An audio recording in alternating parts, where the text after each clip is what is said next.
Welcome to the future. PBS Digital.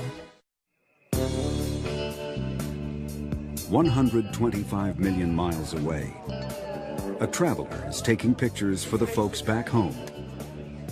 Look at that! They've waited years for this moment. Their baby, the rover Spirit, has just landed safely on Mars. And Opportunity, launched 3 weeks later, will be there soon. This is a big night for NASA. We're back. They've come to Mars to answer a question that's intrigued scientists for decades. Was this ever a place that could have supported life? Did it have the liquid water that life requires? This is a complicated planet. We haven't gotten it right too often. We're going to be in for more surprises. Tonight, Nova goes behind the scenes on an expedition to Mars, to places no one has ever seen before. Follow the explorers as they close in on the secrets of a planet that's killed more than half the missions ever sent there, and nearly killed this one before it began. 2 weeks after landing, Spirit reached out to investigate a Martian rock for the first time. Everything was working perfectly. And then suddenly, Spirit went silent. You're not seeing any signal at this time? Negative. All at once, the party was over. We now know that we have had a very serious anomaly on the vehicle. Right now, we just don't know. We do not know what caused it. Was it something that we did? By our inability to receive telemetry. There's some vulnerability in the design that we didn't know was there. For any Odyssey pass, received no data. Did we have some kind of hardware failure? Something broke? Data on the normal director Earthlink section. Was it an act of God? There is no one single fault that explains all the observables. I mean, it could be any of those things. Meanwhile, Spirit's twin, Opportunity, was about to arrive. Every time we do an intercept landing, it's another experiment that may or may not work. And I have to admit, I did not sleep very well last night because this is exactly what's going on in my mind. You know, what if we had 2 disasters on our hands? I mean, all this wonderful excitement, and suddenly we would lose everything. 4 years of work, $850 million, careers, reputations, and the future of planetary exploration on the line. Welcome to Mars, right now on Nova.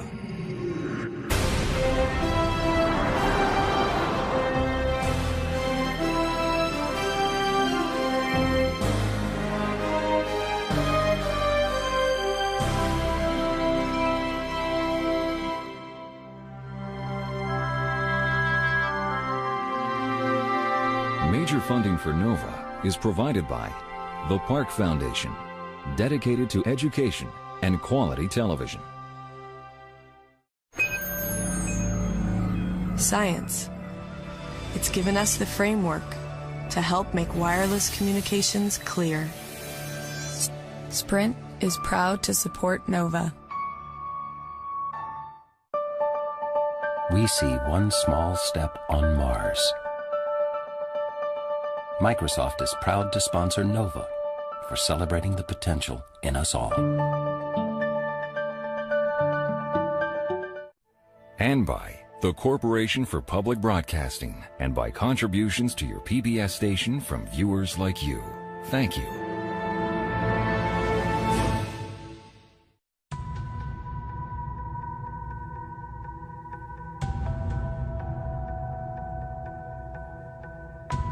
The rover Spirit is 125 million miles from home.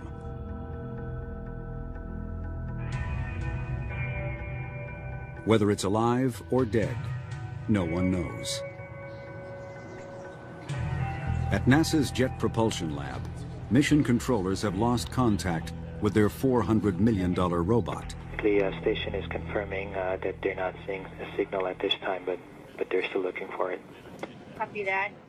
If you give us... Spirit was about to make its first measurement of a Martian rock, when suddenly the signal dropped out. As far as my displays are concerned, I can't see anything. They're not picking up any signal. A few hours later, they heard 2 beeps in response to the question, "Are you alive?" That was yesterday. Now, they can't even get a beep. We haven't gotten a beep yet. So far, they have no idea what's wrong. Sir, at this time, I have to report that we do not see any MAR data. Okay. All they know is that they have a sick rover, a long way from home. You know, when you get these pictures back, you really feel like you're there. It feels like a walk in a summer day in the desert. But suddenly, when a vehicle stops talking to you, the vast distance between Earth and Mars feels really, really apparent, and it just terrifies you that maybe that tenuous link that you thought was so strong suddenly is broken. Until now, the mission had been a triumph for NASA and the Jet Propulsion Lab, where the rovers were built.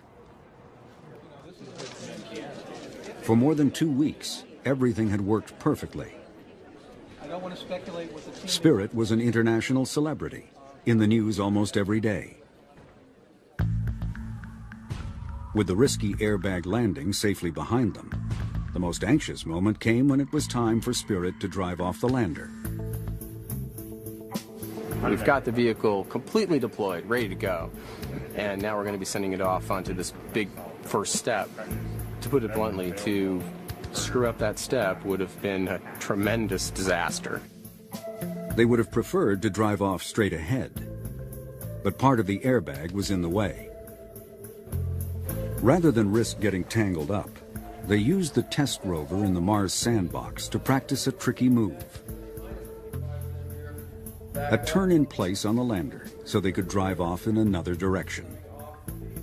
It's like your first child. The first time through, everyone was kids gloving it and nervous at every phase because, you know, the world was watching you. Spirit was tough. Spirit was a sleepless, tough time. Charlie Tango _ Romeo 21906 decimal alpha decimal 00. Finally, it was time for Spirit to take its first big step. Is the most significant 3-meter drive in recorded history. On my mark. 3, 2, 1, mark. We're essentially just pushing a button and sending it off on a 3-meter journey and then finding out later if it worked. Very, very stressful. 90 minutes later, Spirit sent back a picture of the empty nest.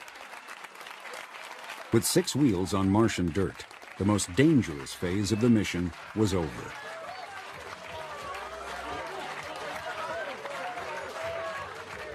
The time had come to start exploring Mars. This is what everyone had been waiting for. And then Spirit stopped talking.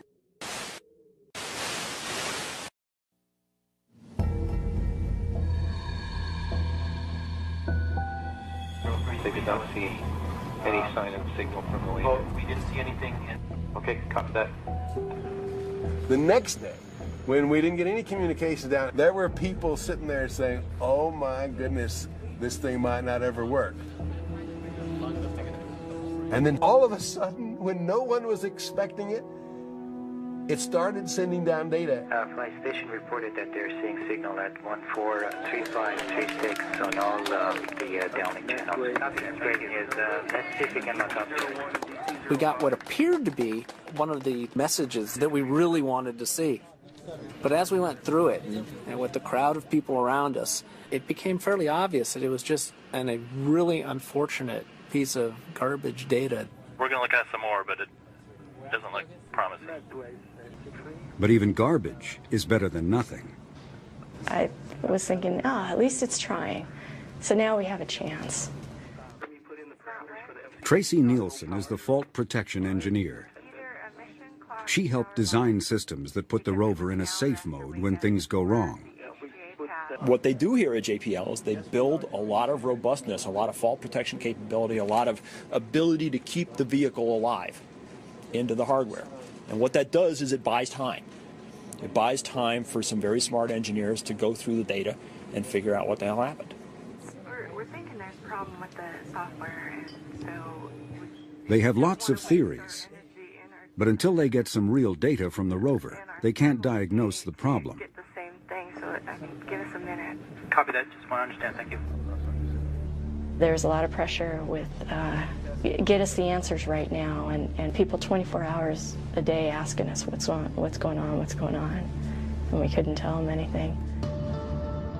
An hour later, they try to get Spirit to talk again. Copy that. 63. Then it did start talking to us, and it was great. I mean, everything looked perfectly nominal. We were cheering, and then it sent the same data again a minute later. And then it sent the same data again. And then it sent the same data again. And then it sent the same data again. And we're like, oh, it's like Groundhog Day. No.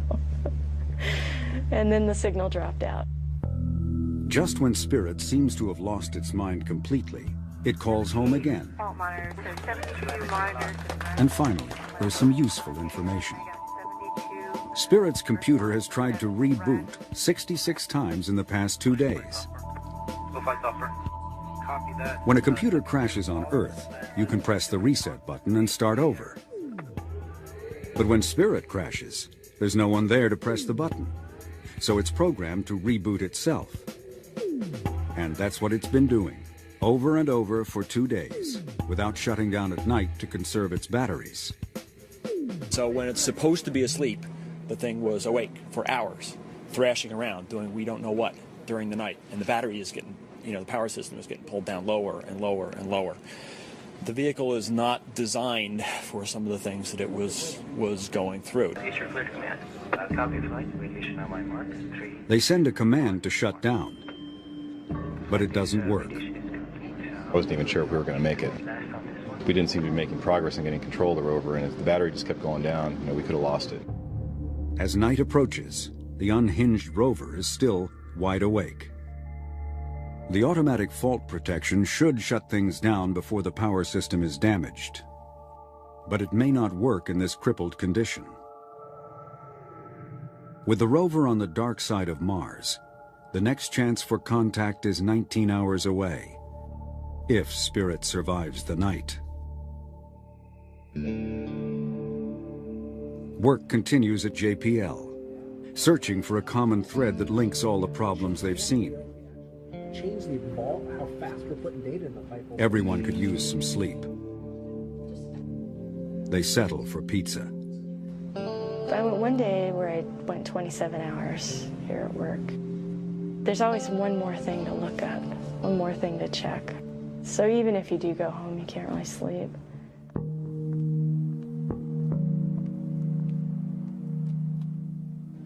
Tracy spends this night working with the test rover, trying to reproduce Spirit's puzzling behavior, while the rest of the team pursues other leads.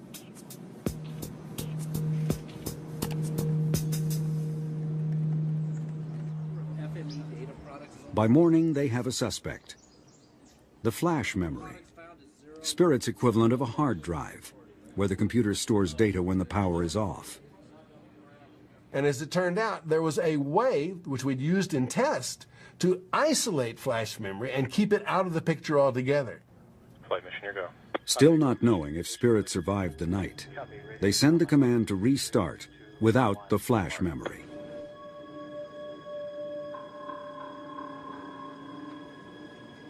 Nothing happens. But there's a good reason. Spirit is asleep.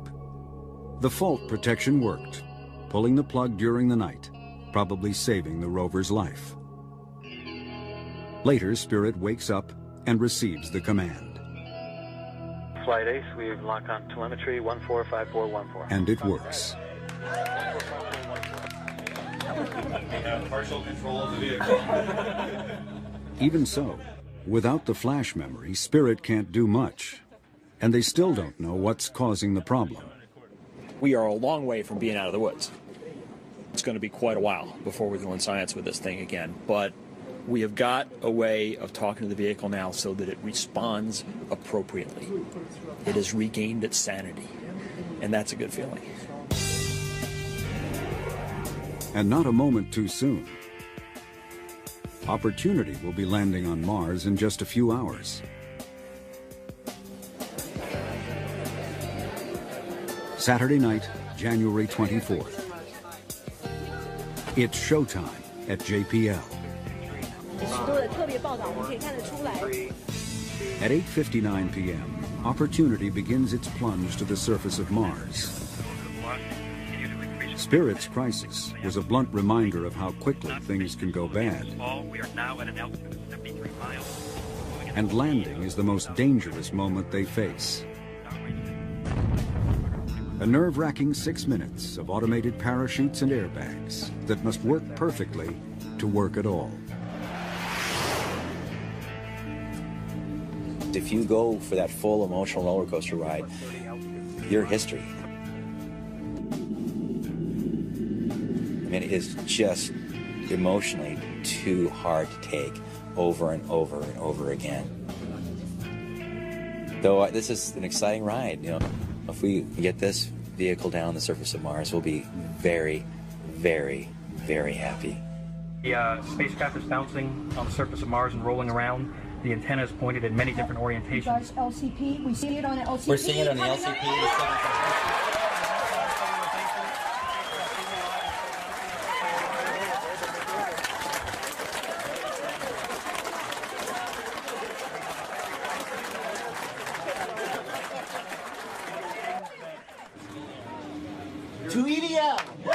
The landing team is feeling especially good tonight.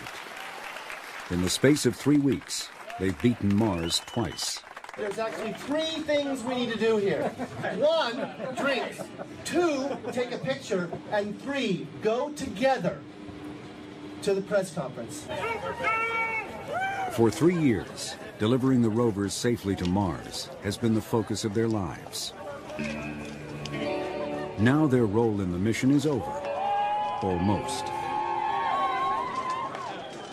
The press room is already packed with reporters waiting to hear from NASA's top officials. But this is an irresistible force.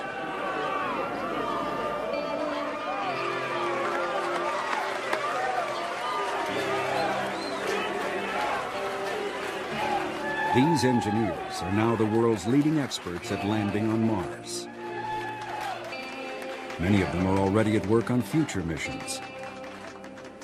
But this one will be hard to top. All of us on the EDL team acknowledge that this is the greatest experience of our professional lives. So there's a lot of separation anxiety. That's what we're talking about. You know, how can anything match this? To the Mars Exploration Rover team, the best in the world.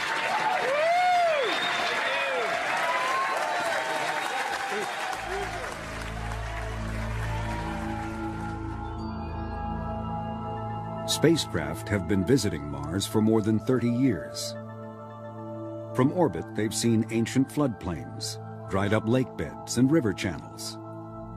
Strong evidence that this now cold, dry planet was once bathed in liquid water, the essential ingredient of life. Recently, scientists have found life on Earth in places they never thought possible before. Miles deep underground, beneath Antarctic ice, even in boiling water by deep-sea volcanoes, living on the chemical energy of sulfur instead of sunlight. Wherever they look, if there's liquid water, there's life. So if early Mars had water, perhaps it had life as well. But so far, attempts to find it have failed. And so have attempts to find proof that Mars really was wet. The evidence that we should find, we don't find. We don't find the minerals that would suggest that there was lots of water around on Mars long ago. However, we do find the channels. So there's a contradiction. There's a question, what's going on this planet which has part of the evidence, but not all of the evidence? To find the answer, Spirit and Opportunity will explore sites that look like they once had water and try to prove it on the ground. For Spirit, the science team chose Gusev Crater, which they suspect was once a huge lake fed by a channel the size of Grand Canyon. And on the other side of Mars, they chose Meridiani Planum, where an orbiter recently detected a mineral called hematite, which sometimes forms in contact with water. This is where Opportunity just landed. That's the first time in the history of planetary exploration that a chemical signature on a surface of a planet of the type we were looking for, related potentially to water, was staring at us. Now look at this one. Look at this! The first pictures are stunning. Just a few feet away from the lander is an exposure of bedrock, the first ever seen on Mars. Holy smokes. I'm sorry, I'm just blown away by this. Bedrock is the holy grail of geologists, a record of ancient environments carved in stone. This is the sweetest spot I've ever seen. That outcrop in the distance is just out of this world. I can't wait to get there. I got nothing else to say, I just want to look.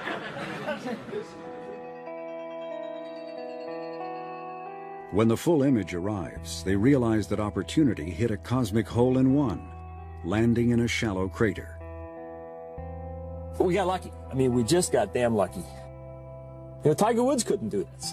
We just went right into it. And so we're lying in the bottom of this crater, and the beauty of that is that the crater walls expose materials that we wouldn't otherwise see. I mean, there's this wonderful rock outcrop here. And if we were out driving on the plains, this stuff could be a meter beneath our wheels, and we'd never know it was there. Instead, because we fell in this crater, there it is.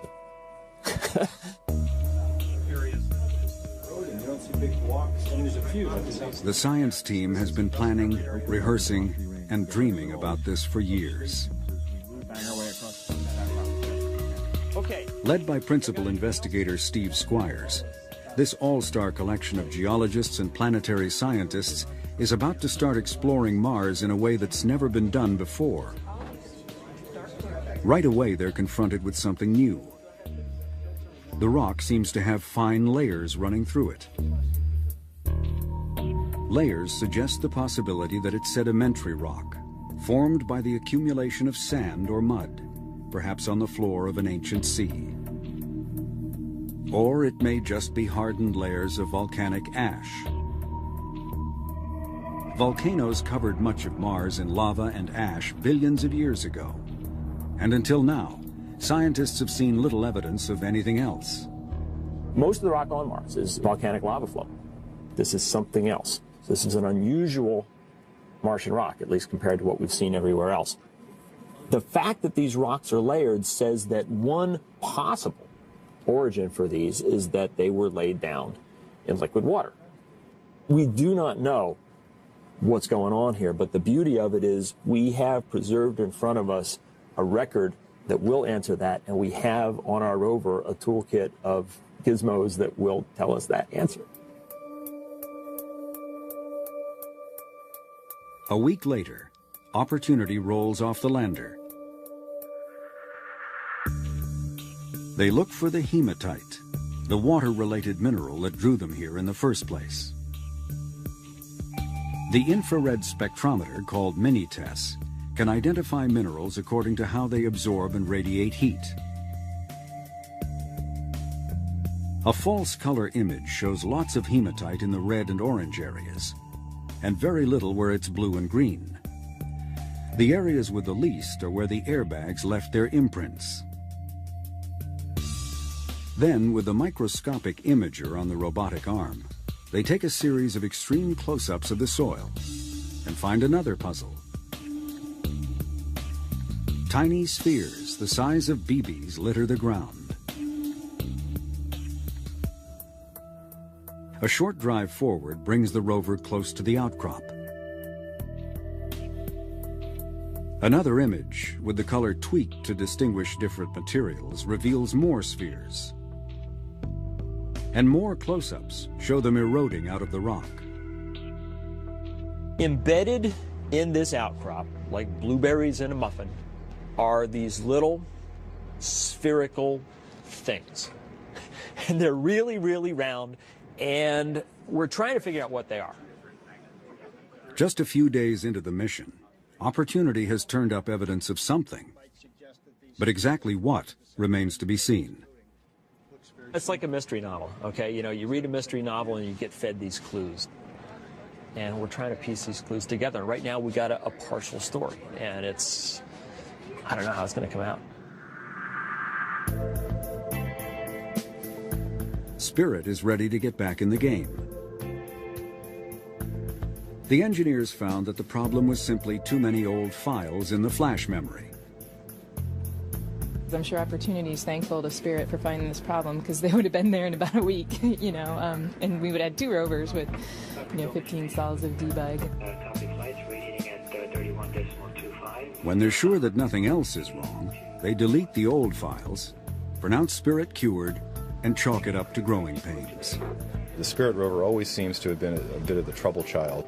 And it was just when all the attention was shifting away from Spirit to Opportunity, because Opportunity was going to land. It almost seemed like, you know, a sibling that was trying to get attention back to itself. You know? But along with the good news comes the realization that Spirit was not as fortunate as Opportunity in its landing site. If this was once the bottom of a lake, geologists would expect to find the kinds of rocks and minerals that form in a wet environment. They sample a boulder and the soil near the landing site. But it's all volcanic and shows no sign of ever having been wet. The evidence they're looking for may have been buried, or it may have eroded away, or it may never have been there at all. The rocks that we have analyzed appear to be basalts, the most common type of lava. And as a person who is really interested in lavas, this is fine with me. But it's a disappointment in a way for the mission, because we are after evidence that this really was a lake bed. Maybe they can some kind of thing. Natalie Cabrol was one of the first to suggest, 15 years ago, that Gusev was once a lake. And she fought hard for its selection as one of the 2 landing sites. I think we're on the right track. It's just like the evidence is going to pop out like it did in Meridiani, because we happen to land in front of an outcrop.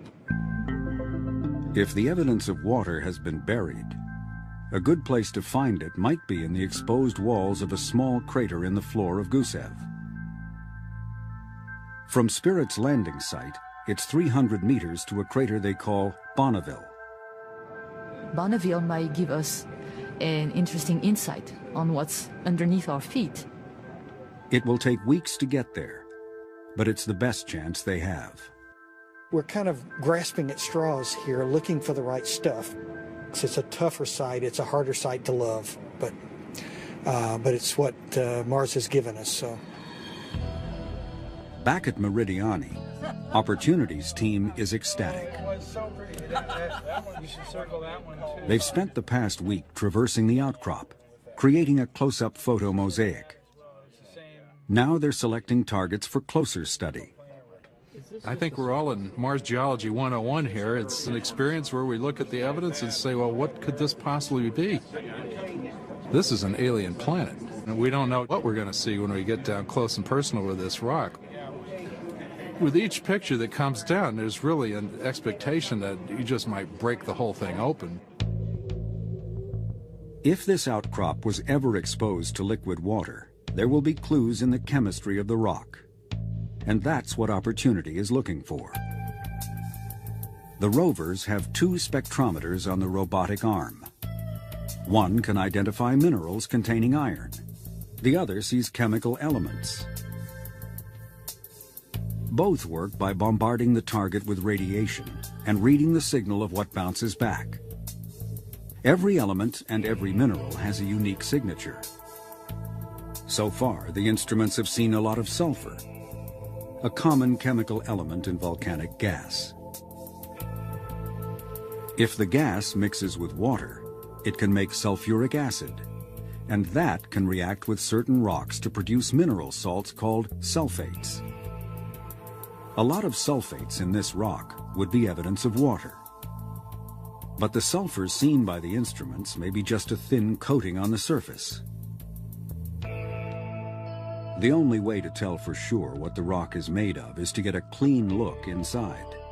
And the rovers have a special tool for that purpose, the rock abrasion tool, or RAT. But the man in charge of the RAT is worried. I thought that before landing we had roughly been able to approximate anything that Mars was going to throw at us. Of course, what I neglected to think about was a rock that would be spitting out blueberries. What we're afraid of happening is that we're going to dislodge one of the spherules, and that it's going to be like a pinball machine between the RAT and the surface of the rock. And this could be something that causes us some problems. Oh my God. Squires thinks they're onto something big. But what are we dealing with here? I mean, this rock. Steve Gorovan's team spent years developing the RAT. This does not look volcanic. This is not basalt. There's not too many other things left. Now the mission is riding on it. Well, we're going to get to the bottom of it, so... Yeah, exactly. Literally. And it's you who got to do it. Okay, I will. The science team selects a piece of the outcrop called El Capitan for Opportunity's first RAT. Squires shows the rover driver the area where they want to work. Then the driver builds a set of commands that will tell Opportunity exactly how to get there. Incredibly, considering that the rover is on Mars, he'll get it to within a few centimeters of the desired spot. Meanwhile, Gorovan has blueberries on his mind. He picks a spot to RAT that looks berry-free on a full-size image. But when the close-ups arrive, he gets an unpleasant surprise. More blueberries. Look at this. You cannot see this berry in the place that we looked at. You just can't see it. You got it properly registered with a pan can? You know where you are? I did not see those spherules in the pan can. Steve, sit down with some pan cam images and get this stuff registered. You got to figure out where you are, man. I promise that's what Phil and Keel are doing. That's what we've been doing since I got here. But we can't find this. We're not at the Well, edge. it's obviously there. We'll solve it. Solve it. Solve it by the science. Hey, we get paid. You know, we'll solve it. Every day on Mars brings new problems, and they have to be solved quickly.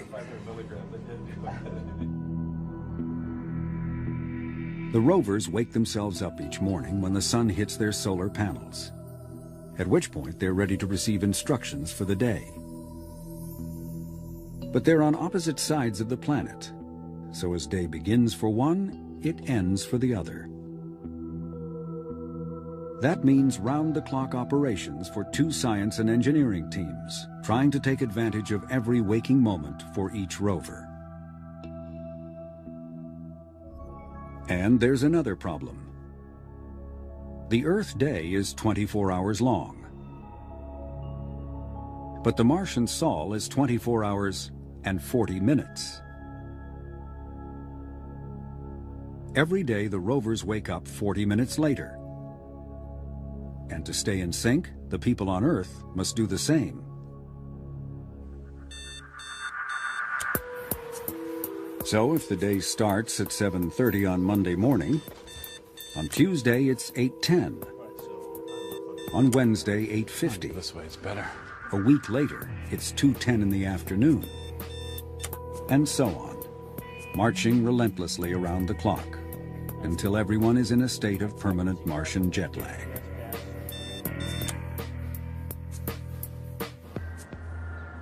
This is indoor work. Earth days and nights are blocked out. Diets tend to suffer. The primary food group is ice cream. It's trouble. There's no doubt about it. It's definitely trouble. There's an excess of cookie dough piece pops consumed by this organization. Mars time is especially tough on families. Cindy Oda is on the communications team. Her husband, Jeff Bizadecki, is a rover planner. Their work schedules change every day. But their two little girls, ages 3 and 5, live strictly on Earth time. It still gets very confusing. Like, we're always trying to look at our schedule, trying to figure out what time exactly that we work and do we overlap, and also to coordinate with our children's schedules. You know, there's pickup time, their drop-off time, music class, and their swimming classes, and the, you know, ballerina class. If we didn't have any Earth time at all, it would make things a lot easier. It's the salt. This is 5mm. It's even tougher for those who try to keep up with both rovers. They're both exciting. I like to go back and forth between the two. It takes real effort to force yourself to go home and sleep. It takes real effort to eat. But yet you don't want to miss anything. You don't want to say, oh my gosh, if I go home for a week, I'll come back and they will have figured it all out. Yeah, we gotta go to this place and beat them up. Each day is a race to absorb the new data coming down, and then while the rover sleeps, to prepare a plan for the next sol that's ready to uplink the moment the rover wakes up in the morning. No one knows how long the rovers will survive, so every minute counts. At Meridiani, the pressure is on to choose a spot to rat on El Capitan. That spot for ratting has to be chosen now. And I mean literally in the next, well, it should be chosen in the next, hour. What is this rock? That's McKittrick. Okay. Finally, his team picks a spot that looks safe. You guys got to stay with me and do the uplink priority. Then they build a step-by-step sequence for the rat grind. McKittrick Base and James Berry. The plan gets worked over again by the full team, balancing science priorities with what the rover can handle. Every sol, every move they make on Mars goes through this same process. With that as a starting point, let's go. The engineers take the science plan and turn it into a string of commands the rover can understand. And by the time Opportunity wakes up in the morning, the command sequence is ready. Twisted knot in the stomach mode, first time using all. In mission control, they'll have one last chance to check the rat's position before giving the final go-ahead to start grinding. And now the fun begins. If the rat is not correctly placed, it could malfunction. It's precision work. And on Earth, all they can see is a still picture and numbers on a screen. This, I can't stand this. It's like, I wish it was over. That's good. Contact switch is tripped. As far as they know, the rat is ready to go. Are you ready to give a formal go for the rat sequence, Master? Yes, I think we are. More definitive. We'll go to rat. Go to rat. I like that. Okay. You are clear to command. On my mark, 3, 2, 1, mark. The rat has been engaged. This is a childhood dream to be involved in a mission like this. I mean, literally a childhood dream. I feel highly responsible for this important little episode here. I don't care if we find chili under there. I don't care. I just want to make that thing work. That evening, it's time for Opportunity to send back pictures of what it accomplished. And it does. Right. Damn. Bring them up. Eric. It's a low-res close-up of the ratted hole coming in from Mars. That is all the way through there. Look at that texture. Oh, baby. Yeah. Oh, yeah. I'll take it. Yes. You see that hole? I heard the fall. Oh, man. Oh, this is huge. This is huge. It's beautiful, man. You did it. Okay, well, next stop, Guadalupe. It's the most important hole we've ever dug. Now the spectrometers have a clean view inside the rock. What they see could clinch the water story, but it will take a few more sols to find out.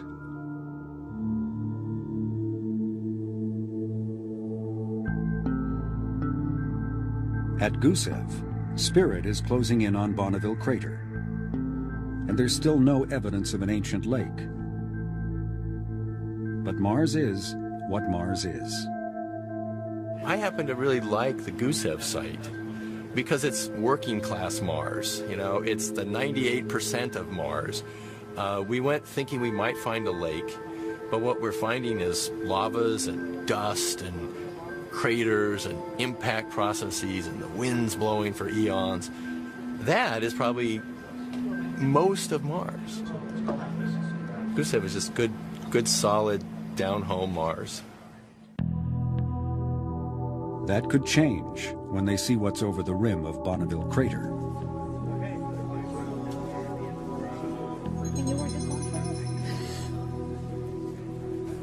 Exposed bedrock is what they're hoping for. But when the pictures start to arrive, it's not there. Looking at that view right there, it looks like an awful lot of the same stuff we've been looking at. Have you seen anything that would pass for outcrop yet? Let's say it's an organized pile of rubble, as far as I can tell. The hope was we'd see layers, and at least in that view right now, we don't see a lot of layers. But hope, still have our fingers crossed that they're in there somewhere. But at full resolution, the most interesting thing at Bonneville is the remains of Spirit's heat shield on the far side of the crater.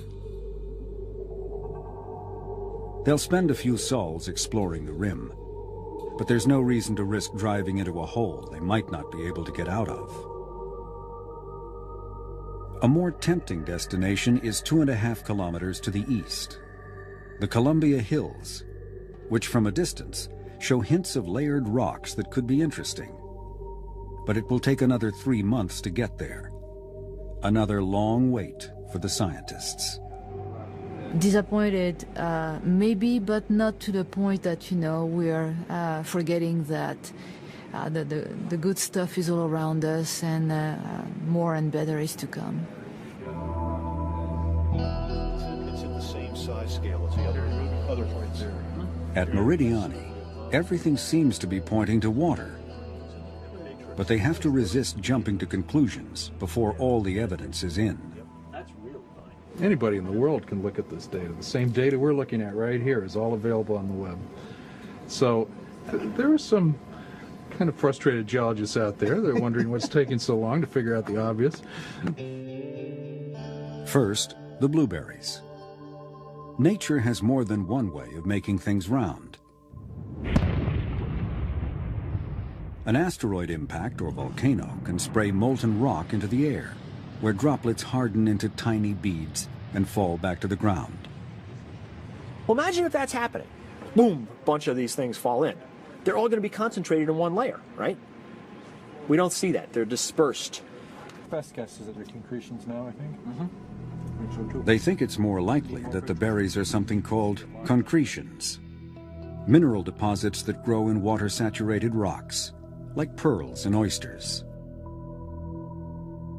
That's what they look like, but to be sure, they need to know what they're made of. The view of the spectrometers is too wide to measure a single sphere. So they zero in on a cluster where the view is mostly blueberries. And what they see is the signature of hematite, the water-related mineral that drew them to Meridiani in the first place. Concretions made of hematite are common on Earth. In southern Utah, they weather out of bedrock and cover the ground, just as they do on Mars. The hematite in the Martian blueberries is solid evidence that they are, in fact, concretions. This alone would make a strong case for water. But then comes the clincher, the long-awaited spectrometer data from the rat hole on El Capitan. The instruments say that the rock is as much as 40% sulfate salts. That's beautiful, man. It's so different from anything that we've seen before. That's great. There's no doubt what this means. The only plausible explanation for that much salt in one place is that it dissolved in water first, and then the water evaporated. If you tasted this thing, you'd taste the salt. It's a very, very salt-rich rock. It looks like what geologists call an evaporite deposit. Evaporites form when you have liquid water with lots of stuff dissolved in it, and the water evaporates away and it leaves stuff behind. So salt flats. Go to the Great Salt Lake. Go to any place where you've evaporated away seawater, and you will find these salt beds. There's an awful lot of sulfate salt in this rock, and that's very, very hard to explain away other than water having been massively involved in creating this stuff. One last piece of evidence would be familiar to anyone who's ever walked on the beach at low tide. Ripples created by the flow of water over loose sand. Over long periods of time, rippled sediments can build up and harden into stone. The water is gone, but the ripples are still there in the layered rock at Meridiani. Where the water came from is still unknown. But one possibility is that it came from below, as groundwater laced with sulfuric acid, percolating up through the volcanic bedrock, leaching out elements like iron, creating a broth of dissolved salts. At times, the water would flood the surface, forming shallow lakes or seas that would last for a while and then evaporate, leaving a crust of the dissolved sulfate salts behind. This may have happened repeatedly, building up a thick deposit of salty rocks over time. The hematite blueberries would have grown within these rocks while they were saturated with water. Now the water is gone, and the rock is eroding away, leaving the harder berries behind. So we think we're parked on what was once the shore of a salty sea on Mars. That's pretty cool. 2 months into the mission, NASA is ready to tell the world what's been found. The first proof of liquid water on another planet. Opportunity's latest science returns from Mars have profound implications for future exploration. And that's going to be the topic. For centuries, people have wondered whether there was ever life on Mars. Shallow, salty sea. Now we've found one place, at least, where life had a chance. We know that there was standing water there sometimes, but not all the time, for at the very least thousands of years. We also know that the planetary surface was dominated by the chemistry of sulfur. Does life live in that kind of environment on Earth? Absolutely. There are microbes on Earth that thrive in sulfuric acid, and many species that use sulfur compounds as their source of energy. If life were present on Mars 3.5 billion years ago, very likely some of that life could have figured out a way to tolerate the environment at Meridiani. Whether or not there was life present to take advantage of those conditions is still an unsolved question. If life was there, the evidence is likely to be preserved in the kinds of minerals that formed at Meridiani. But to find it may take instruments more sophisticated than any that can currently be sent to Mars. So in 2013, NASA hopes to bring a few well-chosen rocks back to Earth. Between now and then, a series of new missions will make sure they choose the best possible rocks when the time comes. Our strategy is to understand the big Mars, so when we look for life, we're not misled. Let's take this finding, Meridiani, and let's extrapolate it across the planet. Where else on Mars does it look like that? Is this the Holy Grail place to go look for life? Maybe there's better places. So we've got, for the first time, clear-cut direction. They were expected to last just 90 Martian sols. But months later, the rovers are still at work. Opportunity climbs out of Eagle Crater and takes in the view. Billions of blueberries, formed in rocks that have long since eroded away. And on the horizon, the rim of a much larger crater called Endurance, where the water story of Meridiani takes on a new dimension. Exposed in the walls of this stadium-sized crater are massive outcrops of layered rocks. Salt-rich rocks like those in Eagle Crater, but a much deeper slice of Martian history. There's meters of sulfates here. Okay, so a lot of water has to have gone away to leave that much salt behind. It's much more than we thought we were dealing with before. Opportunity spent 6 months inside Endurance Crater, working out the details of the water story at Meridiani, which may span hundreds of thousands, if not millions of years.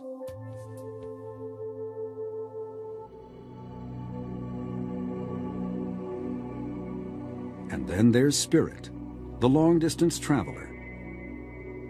On Sol 156, it's at the base of the Columbia Hills. 70 meters up is an outcrop of bedrock, the first they've seen in Gusev Crater. But it will be a tough climb. This is one beat-up vehicle.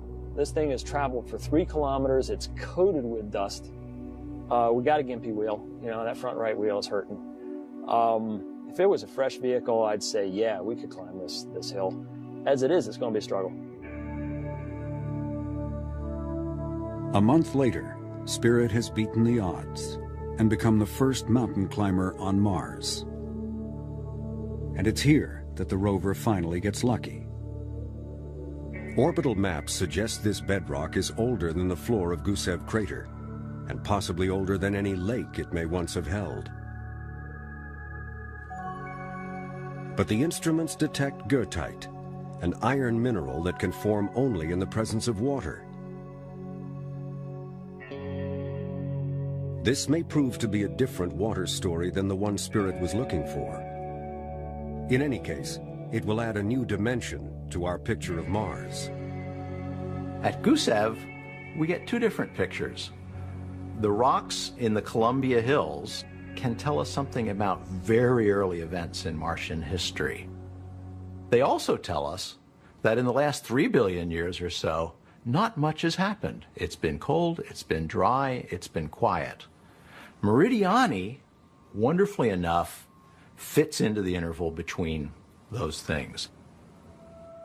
So the whole history of Mars isn't this place or that place.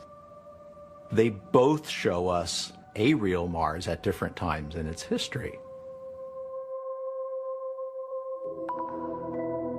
Days grow short as the Martian winter closes in. Solar energy fades, and the rovers are slowly starved for power. How much longer they'll last, no one knows. International Space Station. The Bush administration announced in 2004 the Constellation program. On the moon. A plan that would return Americans to the moon by 2020. But the program was never fully funded and was eventually cancelled. In 2010, the Obama administration announced its vision for NASA on human Mars exploration. By the mid-2030s, I believe we can send humans to orbit Mars and return them safely to Earth. And a landing on Mars will follow. And I expect to be around to see it. With a new timeline for humans to Mars sometime after 2035, and with administrations changing every 4 or 8 years, it is far from certain that such a plan will be realized. 20 years earlier, the first President Bush also proposed a long-term human exploration program, under great fanfare. The program quietly died in Congress a few years later. If you want to go to Mars, you cannot do it in 30 years. You can't do it in 20 years. You've got to do it in 10 years or less from programs start, or you're more or less guaranteeing political failure. To date, only the Apollo Moon program, which was announced in 1961 and had men on the moon 8 years later, has succeeded in getting astronauts beyond low Earth orbit.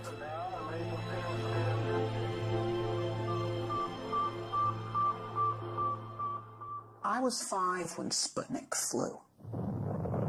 And while to the adults, Sputnik was a terrifying event, to me, as a child who was already reading science fiction, it was exhilarating, because it meant that this possibility of a spacefaring future was going to be real. And I was 9 when Kennedy gave his speech committing us to the moon. To go to the moon in this decade and do the other things, not because they are easy, but because they are hard. I grew up during the 60s when it was Mercury, it was Gemini, it was Apollo. Every month, NASA was doing something more impressive than in the month before. We were going to be on the moon by 1970, Mars by 1980, Saturn by 1990, Alpha Centauri by the year 2000. We were moving out, and I wanted to be part of that. And so I got myself a scientific education. But then in the early 70s, it's all collapsed. We achieved the first part of that program, Moon by 1970, but the Nixon administration shut down the rest, and we did not move out into space. And for a while, I accepted that, grudgingly. I became a science teacher.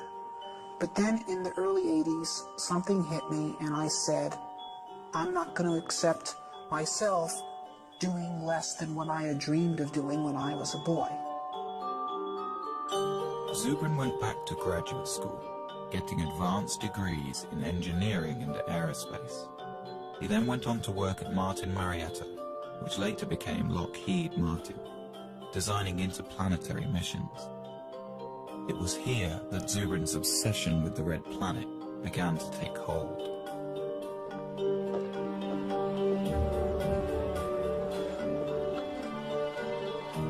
While at Martin in the 1990s, Zubrin and his colleagues developed a plan for sending humans to Mars that changed NASA's thinking on the issue. But the plan has languished on the drawing boards ever since. Now, as president of the Mars Society, Zubrin is at center stage in the debate over the future of manned spaceflight. Known as a smart, visionary scientist, he has authored several books on exploring space, and is the self-appointed spokesman for the possibility of colonizing Mars. Mars is where the future is. Mars is the closest planet to the Earth that has on it all the resources needed to support life and therefore technological civilization. It has water, it has carbon, it has nitrogens, it has a 24-hour day, it has a complex geological history that has created mineral ore, it has sources of geothermal energy. Mars is a place we can settle. One reason for such optimism over a frozen world like Mars is evidence that 2 billion years ago, Mars was a much warmer and wetter place. We think that at one time in the ancient past, Mars was very similar to the condition of early Earth.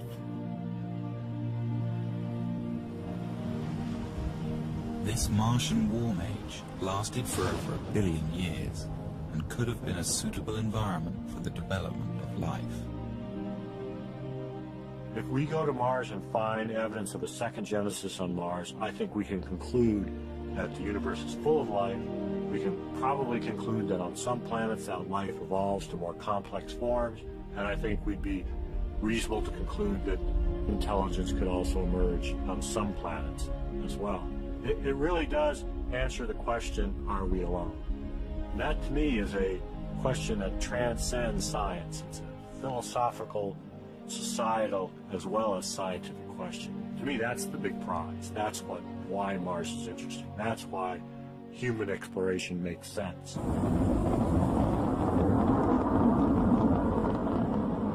Space programs are often criticized for the huge sums of money they require.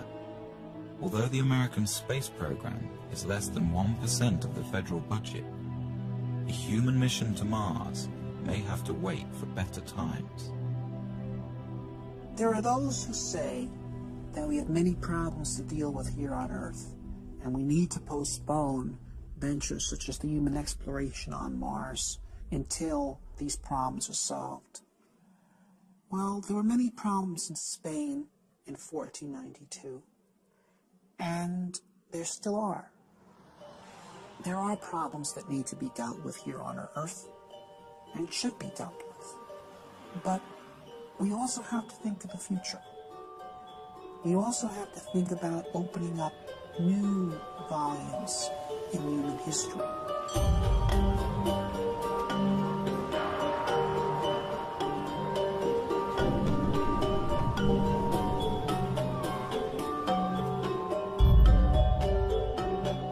I believe that it's essential for a positive human future that humanity expand into space.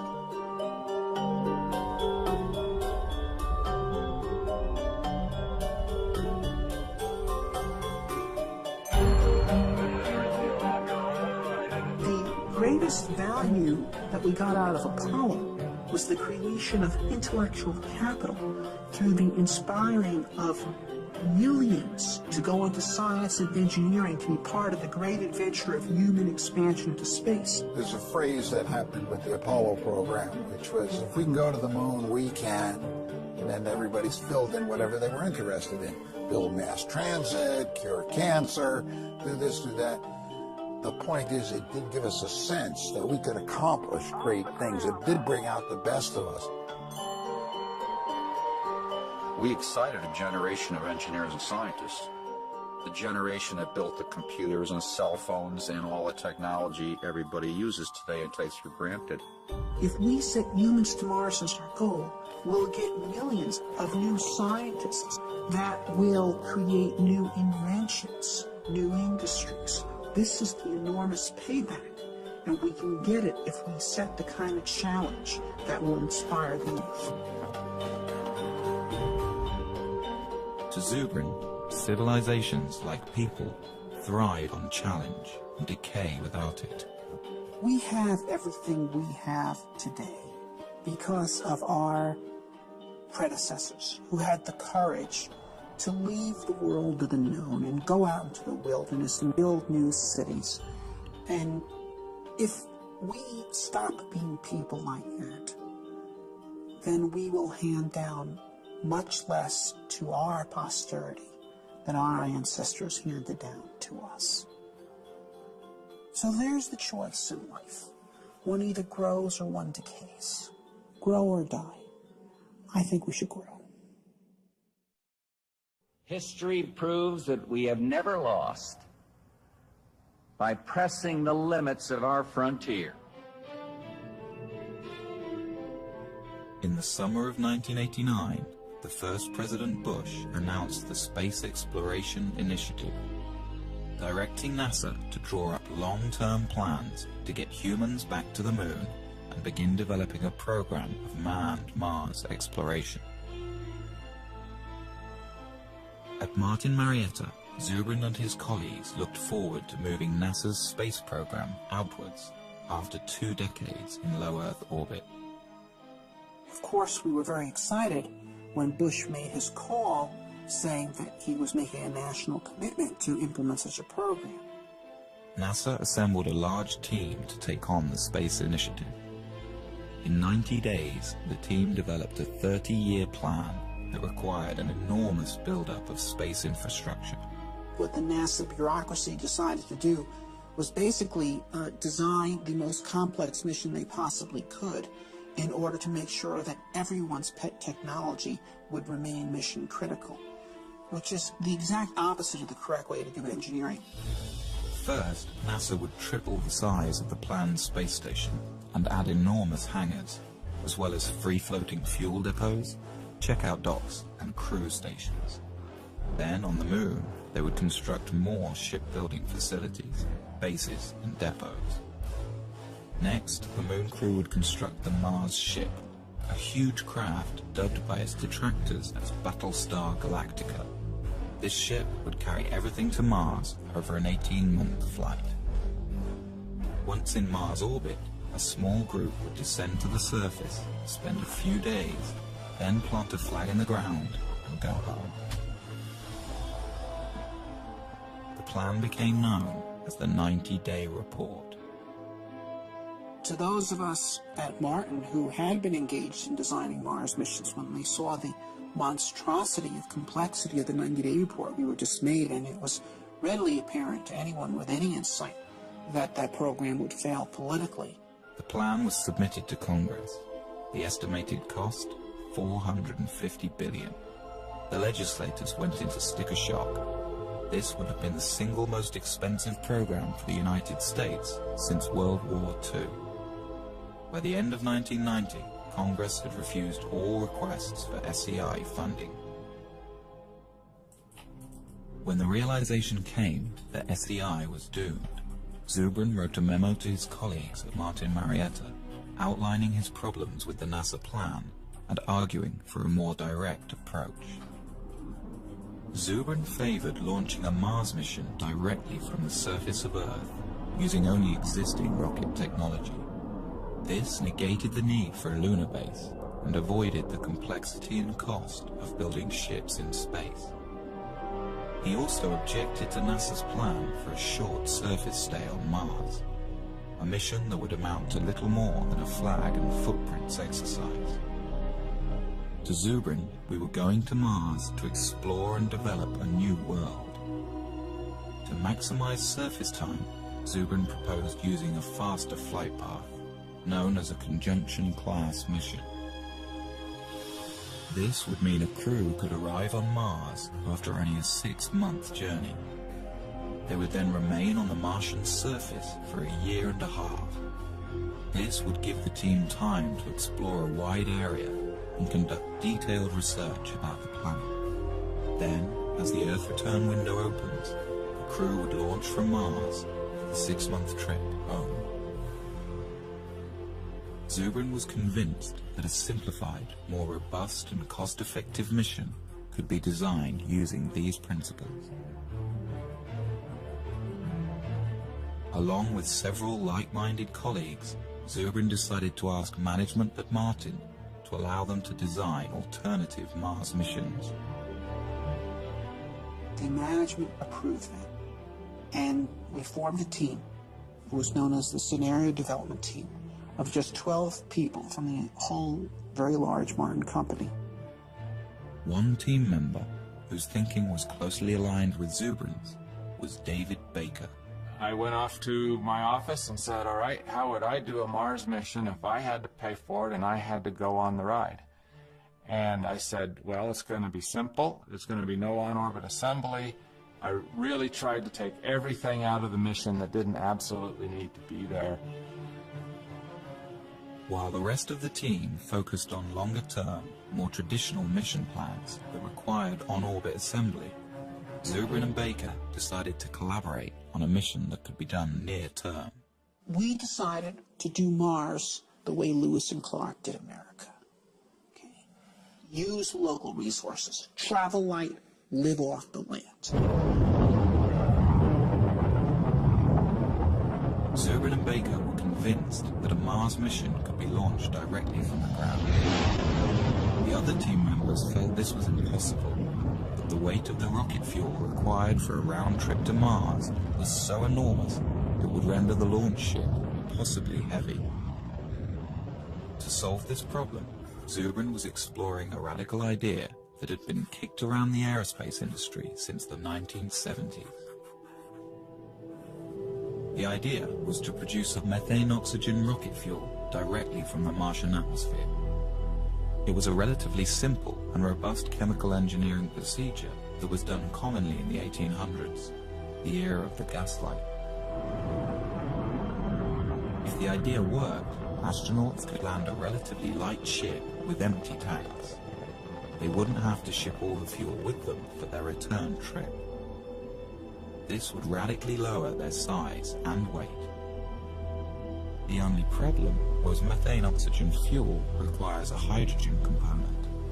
Hydrogen exists on Mars in the form of H2O, but water may be difficult or impossible to extract from the Martian environment. Really, the hydrogen was only 5% of the total weight of the methane-oxygen propellant being manufactured. So if you just say, okay, we won't be pure, we won't get all of the propellant from Mars, we'll just get 95% of the propellant from Mars. The other 5%, the hydrogen, we'll just bring from Earth. Another fundamental resource that could be extracted from the Martian environment is oxygen. A second processing unit could separate oxygen molecules from the thin carbon dioxide atmosphere, providing breathable air for a Mars crew. If used intelligently, the same resources that make Mars interesting are precisely what could make it attainable. Baker and Zubrin had greatly reduced their mission mass, but they still found their ship was too heavy and would require 2 launches and assembly in space. Then Zubrin hit on an idea. Well, one of the key events of the Mars Direct development was one morning Bob burst in my office and said, "I've got it." The idea that I finally hit on in 1989 was that we would split the mission up into 2 parts, and we'd send the return vehicle out first with its own return propellant plant. So the propellant would be made on Mars before the first astronauts ever left Earth. With 2 separate direct-to-Mars launches, a human crew would have a fully fueled ship waiting for them on the surface of Mars before they ever left Earth. So Zubrin and Baker had come up with a plan that seemed to accomplish all of their goals. It was relatively inexpensive, development time was short, they could use existing technology, and it allowed for a long stay on the Martian surface. They dubbed their idea Mars Direct.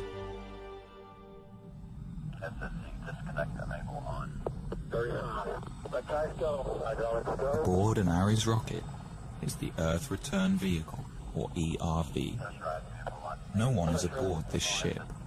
It will pave the way for the astronauts who, years later, will use the ERV to return to Earth. 1.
On its second day, the ERV deploys a small nuclear power reactor.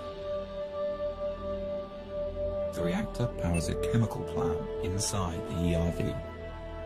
The plant will produce the methane-oxygen rocket fuel for the launch home.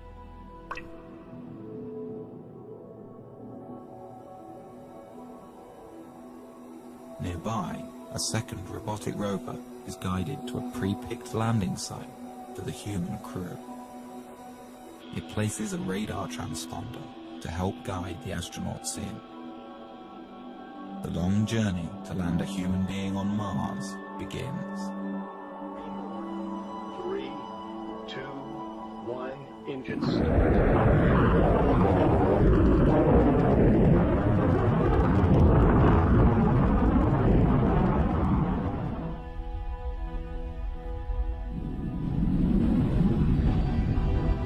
Carrying the most skillfully assembled flight team in history, 4 astronauts begin their 2.5-year mission to the Red Planet. This will be the first time a human has gone beyond the Earth-Moon system, 250 million miles farther than any person has ever been.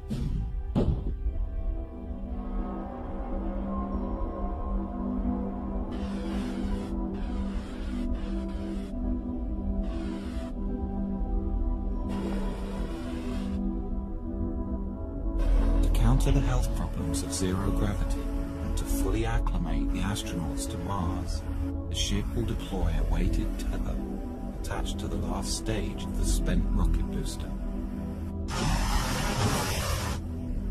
By thrusting the ship into a rotational spin, the counterweight of the rocket will create centrifugal force and thus artificial gravity.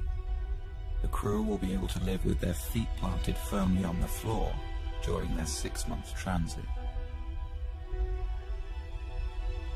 But the HAB is not entirely alone on its journey.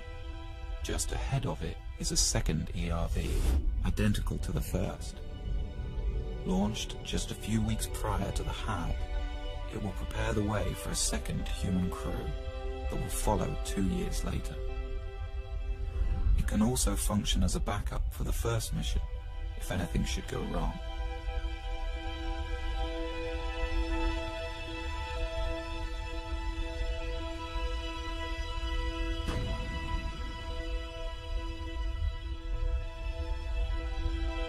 On the 6th month of the flight, the crew will gaze upon an alien world. This is the new frontier.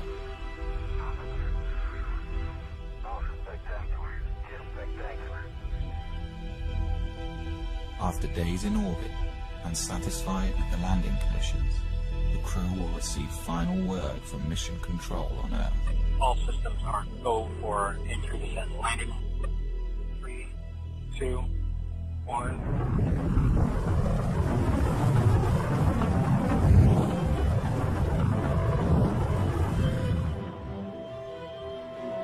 It will be a tense 40 minutes before people back on Earth get the signal from Mars and know if everything has gone well.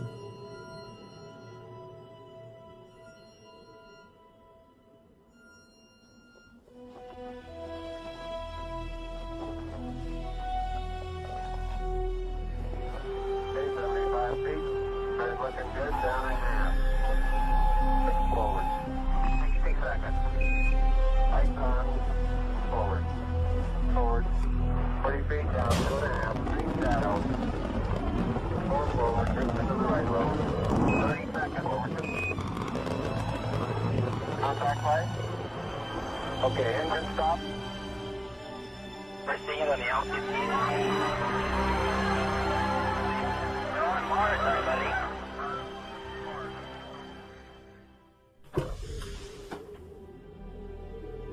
For more than 500 days, the astronauts will live on Mars and embark on one of the greatest journeys of discovery in the history of science.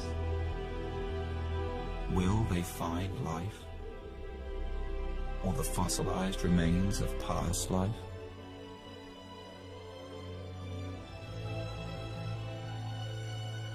Such a discovery could tell us whether our solar system has seen more than one Genesis, and answer the ultimate question: are we alone?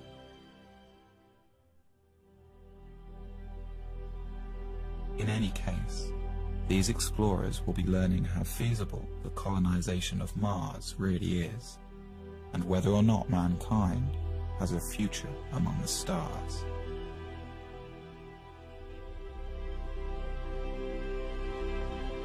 Then, when the time comes and the window for Earth return opens, the crew will climb into their Earth return vehicle and head home.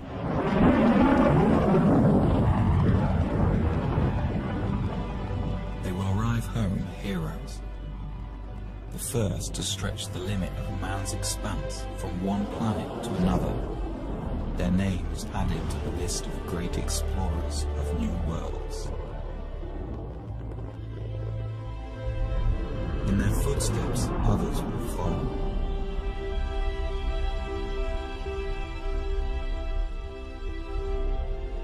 What began as a trickle is free to rise into a deluge of humankind, sweeping over a once barren land and transforming it into a viable new world.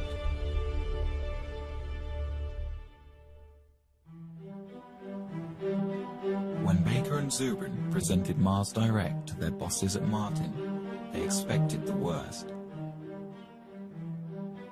To their surprise, management was excited about it. They liked the fact that everything needed was relatively simple and near-term. As time went on, Martin Marietta embraced Mars Direct as their creation and put Bob and I on an airplane to several NASA centers to present Mars Direct and try to build some momentum for it. Baker and Zubrin flew to the Marshall Space Flight Center in Huntsville, Alabama. This had been one of the original design hubs for the Apollo moon landings, but recently many of the engineers had become demoralized by the failure of NASA's SEI program. Tag team style, Baker and Zubrin presented their alternative mission architecture. The response was thrilling. The old-school Apollo crowd embraced it. This was a plan that actually made sense and was within reach. Baker and I gave a number of briefings. The first was at the Marshall Space Flight Center. Next was at Johnson. These people were incredibly excited. Over the next few weeks, Zubrin and Baker were flown around the country, pitching to all branches of NASA. And everywhere they went, the response was electric. The plan was standing up to scrutiny, and groups all over NASA were converting to Mars Direct. Their tour culminated in a public presentation to the National Space Society. The crowd gave the two aerospace engineers a standing ovation.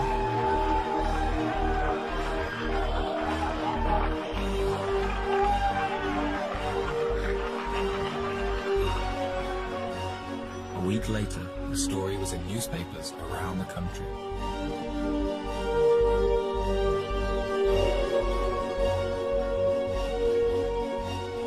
But a counterattack was beginning to form within NASA. The space station teams and many in the advanced propulsion groups were against the idea. Since Mars Direct didn't need their programs, they felt under threat. As quickly as doors opened for Zubrin and Baker, they began to close. NASA didn't want to pursue a Mars mission at that time. They didn't want to be derailed by a bunch of Mars fanatics that thought that their idea of what NASA should do should overwhelm what NASA thought NASA should do. What we did in Mars Direct was literally come up with the leanest solution, the one that involved the least spending on an assortment of technologies and infrastructural elements, including, for example, we made no use whatsoever of the International Space Station. And so people involved in all those programs were very upset because we were showing that you could go to Mars without their program being required. They felt that we were de-justifying them. The NASA administration rejected Mars Direct. The two engineers were outsiders again. But Zubrin remained determined. Bob had grabbed hold of it, and I could see that it was his, and no matter what I did, he was going to do what he was going to do, and he was going to be a proponent for it and push it, and I really saw my role sort of evaporate. It's a little bit like being a dim planet next to a bright star around him in terms of his enthusiasm, and you really can't compete with that. All you can do is decide how you're going to deal with it. By February 1991, Baker quit Martin to start his own firm. Zubrin battled on. For the next year and a half, Zubrin tried to get NASA to pay attention, giving speeches, writing papers, but Mars Direct's time seemed to have passed.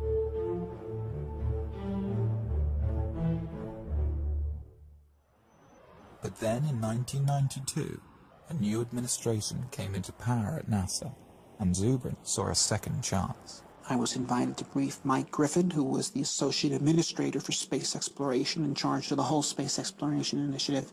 He immediately became a very strong supporter of Mars Direct. But before the engineers at NASA would take another look at Mars Direct, they wanted Zubrin to prove that producing rocket fuel on Mars could work. They gave Martin Marietta a small budget to do an experiment. Zubrin and his team built a machine called the In Situ Propellant Plant.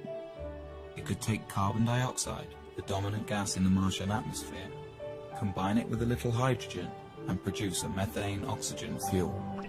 We did it in 3 months with a very small team. We built a plant that was 94% efficient, And no one who actually participated in that effort was actually a real chemical engineer.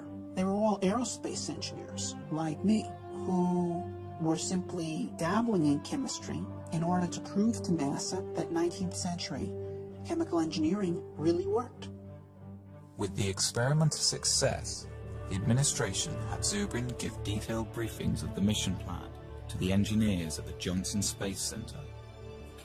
They liked it, but had some problems. Dave Weaver was the lead mission architect. There were a number of things that we were concerned about with Bob Zubrin's mission. First of all, we thought his estimates of mass were probably too optimistic. Didn't have sufficient margins for a variety of things, not the least of which would be things like provisions for the crew, the amount of water that would be required. We thought his ascent vehicle was very large, which meant his power requirements, his propellant requirements were much larger than needed to be. His trip times out were too long, and that for very little effort you could get them shorter. The other problem was the size of his crew. He had a 4-person crew. I think virtually every study that's been done says that a 4-person crew for a 3-year type of mission is probably not realistic. Weaver took Zubrin into his office, and the two men worked out compromise mission architecture. First, Weaver wanted 3 launches for every mission instead of 2. The first year, 3 ships would launch: a MAV, Mars Ascent Vehicle, an unoccupied HAB, and an ERV, Earth Return Vehicle. The HAB and MAV would land on the surface and begin producing fuel for the return flight and air for the crew. These craft would spend 2 solitary years on Mars, allowing NASA to test all of the systems before sending a human crew. Then, in the 3rd year, 3 more ships would launch, this time with the HAB occupied by astronauts. The other 2 ships are for a future mission, unless needed as a backup for this crew. Once on Mars, the team could also utilize the first HAB. Then, after a 1.5-year stay, the crew would climb aboard this small capsule and rendezvous with the return ship. This ship would carry them back home in a roomier environment than Zubrin's ERV. Zubrin called the plan Mars Semi-Direct. NASA called it the Design Reference Mission. They had a larger crew than we had. They had bigger ships. They had more equipment. They had heavier equipment. So they had to do the mission in 3 launches instead of 2, but it was done with the same principles of Mars Direct. The plan was subjected to the same cost analysis that tagged the 90-day report with a $450 billion price tag. The Design Reference Mission came back at a fraction of the cost, $55 billion. Spread out over 10 years, it could be done within NASA's existing budget. The plan made the cover of Newsweek. Here was a mission architecture that was affordable and could be done today with existing technology. But NASA's astronauts have not left low Earth orbit since.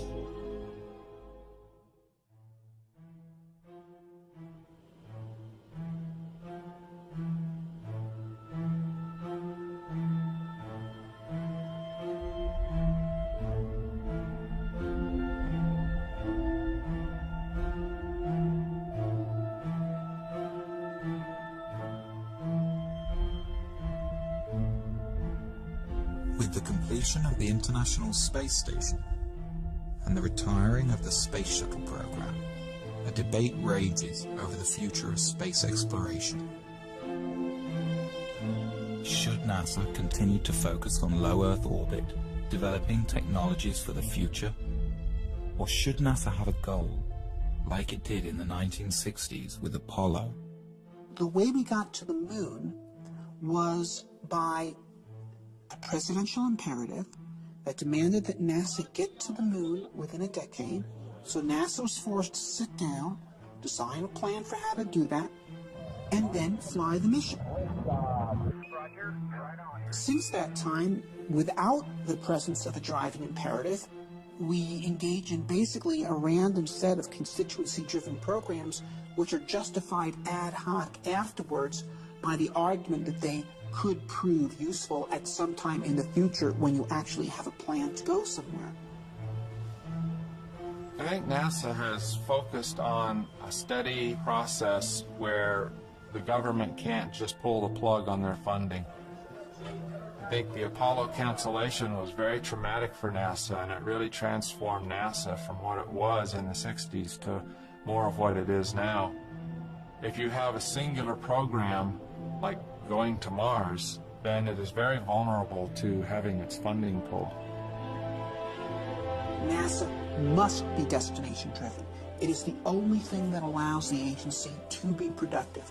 NASA was 100 times more productive when it was destination-driven than in the period it has not been. And we have stagnated in NASA since 1973. 30 years, more than a generation, has been wasted.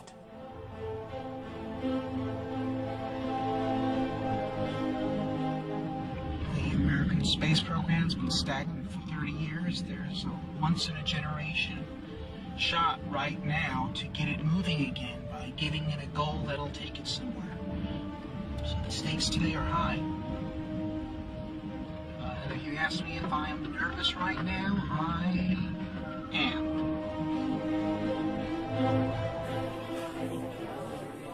Dr. Zubrin.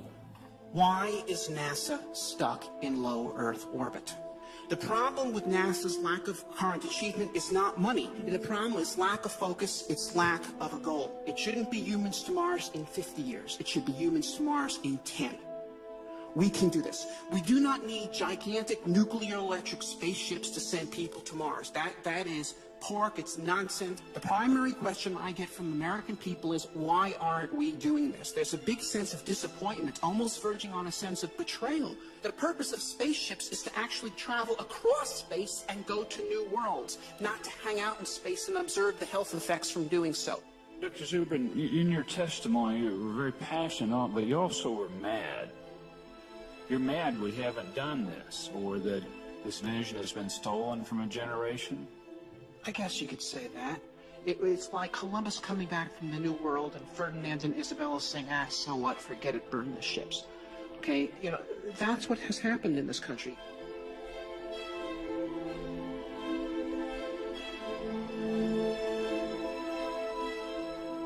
We've won our point that there needs to be a destination. What we need, the point we need to win on now is the destination needs to be Mars, and it needs to be soon.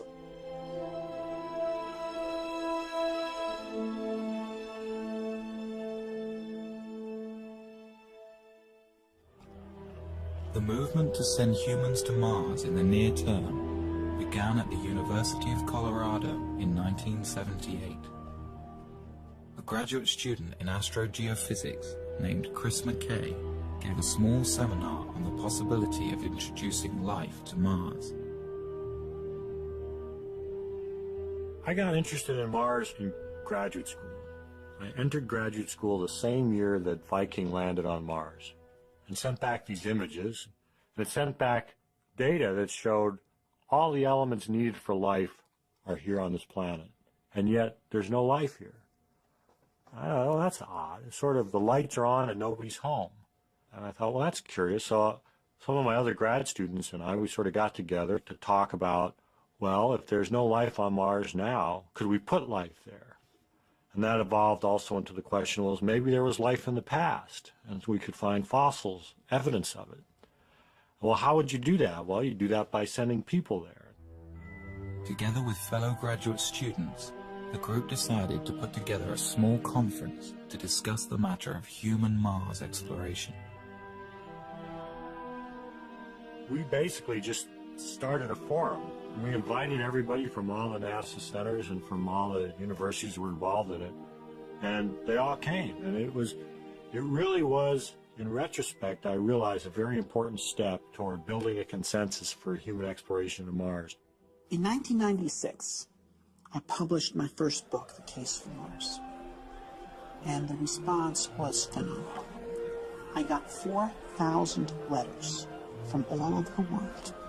I had Parisian bankers and 12-year-old kids in Poland and firemen from Saskatoon and astronauts, and they're all writing me and saying, how do we make this happen? Bob Zubrin came to the third Mars conference and got very much involved. And he was willing and interested in forming a society, forming a group, and organizing. He said, look, if we can pull these people together, if we can get them to work together, we could have a force that could actually make humans to Mars happen. The group formed the Mars Society. Robert Zubrin became the president. They held their first convention in 1998. The convention was just magic. We had no idea how many people were coming. They were there not just from the United States and Canada and Europe. They were there from Israel. They were there from Mozambique. They were there from New Zealand. It was astonishing. Since its inception, the Mars Society has attracted members worldwide. Derek Shannon is the head of the Southern California chapter. He's met with political leaders from all over the country. If you make them look at the whole Mars vision in historical terms, it becomes a much easier sell. How will the Martians remember our century? They're probably not going to remember our deficit, our wars, our healthcare. Those will be footnotes. What they'll remember is that out of all of human history, there came a generation that decided to take this amazing step out into space. And if you tell politicians that they're the ones whose names actually get to be remembered, that's when, hopefully, the space program starts going somewhere. In order to further the knowledge necessary for a manned mission to the Red Planet, the Mars Society has been building research stations around the globe, all of them based on the design of Zubrin's HAB module. Most recently, the Society set up a desert research station in Utah. Here, international researchers and aerospace students come to do experiments under the harsh desert conditions and learn what's necessary to keep a Mars crew alive and productive. Basically, what we're doing here is undergoing analog studies. Crews of up to 6 people at a time come together to live in a full simulation environment for up to 14 days. So what that means is every time we go outside the HAB, people have to don spacesuits, have to depressurize. When you go outside, they're called extravehicular activities. They can only be of a certain duration due to the air supply. We have to recycle all our water and basically have our own food as well.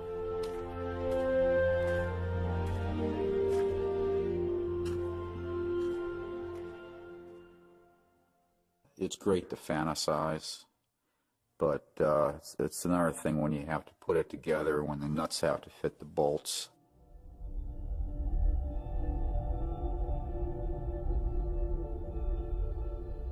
Like the Apollo missions to the Moon, sending human beings to Mars will mean putting people in harm's way. There are many dangers in outer space, and many things could go wrong. A serious equipment breakdown could doom the crew to their deaths. Some argue that the risk of failure is simply too high. You know, back in the days when medieval man was looking out from Europe and thinking about exploring the world was unknown, and map makers populated their maps with dragons. We've got the same thing today. There are people who are afraid to go out into space, and they've populated their maps of the solar system with dragons. You know, we've got cosmic radiation, we've got zero gravity, we've got back contamination. But these are dragons that we can take on.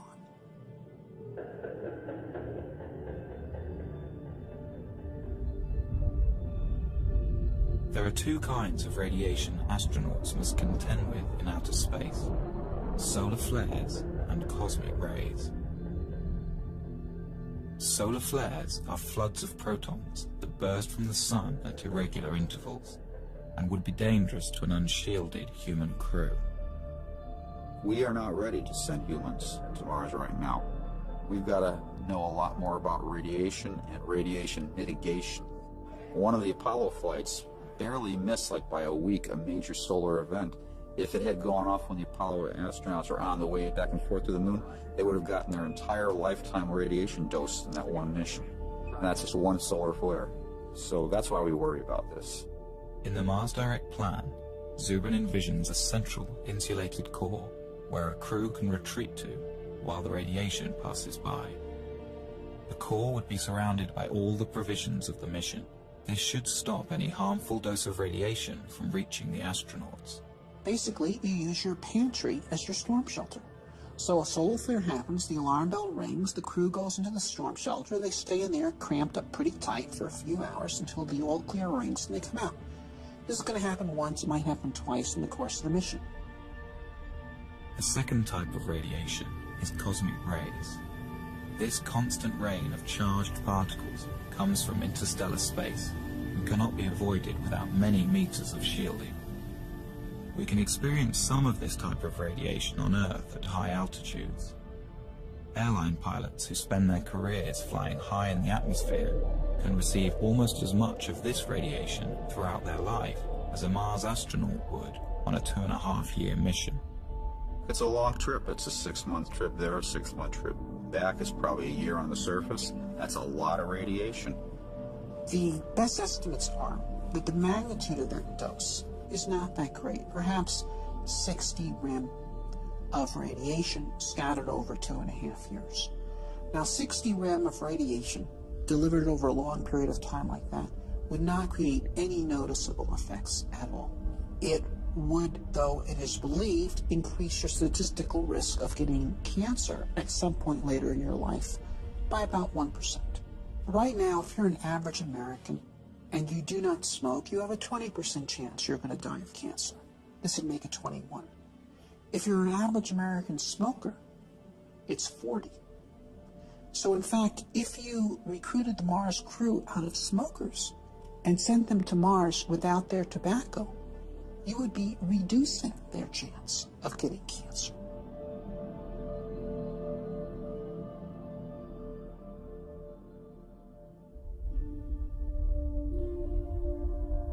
With the immense distance from Earth, never before experienced by a human being, with the constant dangers of outer space surrounding their small, life-sustaining craft, and with nowhere else to go, the psychological impact on a crew could be severe. Fear is real. I mean, it would be, to me, abnormal for a person to not feel the fear of getting on a rocket and launching into space and going to Mars. So I think fear is a very normal thing that all astronauts, in fact, are supposed to have. And I would be afraid to fly with someone who does not have fear. Some psychologists worry that cabin fever could set in, and the crew might literally go crazy. The human Mars mission is a more rigorous and difficult condition than most of us experience in daily life. But it is hardly a more difficult situation than many people have endured throughout human history. We could compare the Mars crew to the crew of 19th century or prior sailing vessels, many of whom were away from home for 3 years or more than 3 years, under conditions in which they're eating extremely bad food, without any medical knowledge to support their health, commanded by brutal officers. In every respect, the crew of a human Mars mission, with the full support of mission support in the whole world cheering for them and great rewards awaiting for them in life upon their return, is in a vastly superior condition. The Mars Direct crew will spend most of their time inside the 2-story hab, carefully designed to promote psychological well-being despite the confinement. The space where I think everybody would spend the most time, just like a lot of homes on Earth, would be the galley wardroom area. There would be chairs, a table, and some kind of large screen for entertainment. You would have individual staterooms, about 4 or 5 feet wide. The ability for them to communicate with loved ones, with colleagues on Earth, I think will be almost unlimited. A Mars crew will need to be carefully chosen and thoroughly tested to ensure their ability to handle the extreme isolation.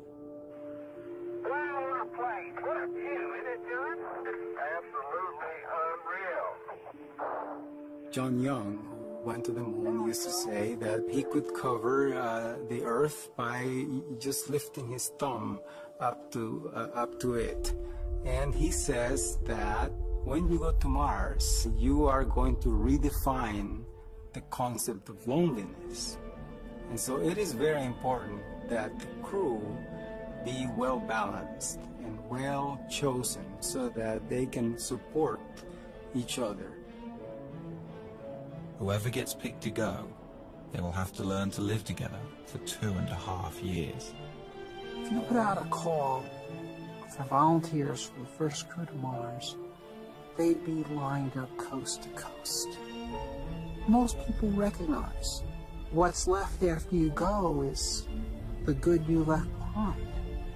And to take part in a venture, this character, such a historic character of extending the reach of the human species, this is something of immortal significance.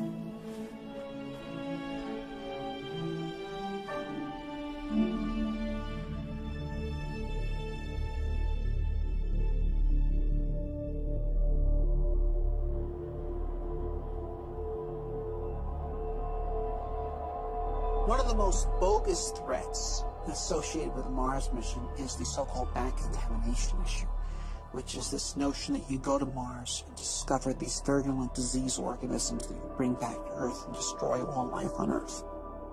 If we discover life on Mars, one fear is that our Earth biology will have no defense against possible Martian pathogens. Some argue that missions to Mars cannot be risked until we can prove Mars is free from harmful contaminants. This is completely nonsensical. There's natural transfer of material from Mars to Earth all the time. You get around 500 kilograms of unsterilized Martian rocks landing on Earth every year, and they have been doing so for the past 3-4 billion years. And so if there were Martian organisms that could contaminate the Earth, they've already done so. Although the prospect of Martian diseases seems remote, lawmakers have required that NASA create elaborate protocol to ensure that any extraterrestrial material stays contained. And like the Apollo astronauts, who spent 17 days in quarantine after their return from a sterile moon, a Mars crew will have to be thoroughly tested for any harmful Martian pathogens. The probability is infinitesimally tiny. But nevertheless, this is our home planet, and it's extremely important, and we have to protect it. The idea of a pathogen on Mars is clearly ridiculous because there is no megafauna or megaflora on Mars for pathogens to infect. So it is impossible to propose a credible life cycle for a Martian pathogen. The diseases that afflict us have been co-evolving with us and our ancestors and near relatives for the past 3 billion years. And they are specifically designed to live inside the habitat of the human body and to overcome its defenses. And they've been engaged in an arms race with the human defenses for those 3 billion years. This is why humans do not get diseases from distantly related species. For example, I don't know of any person who has ever contracted Dutch elm disease.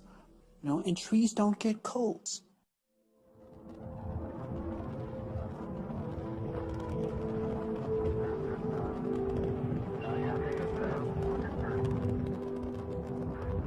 When the first Mars lander touches down, the crew will be staring out at a new world, a place that in 4 billion years, no eyes have ever seen.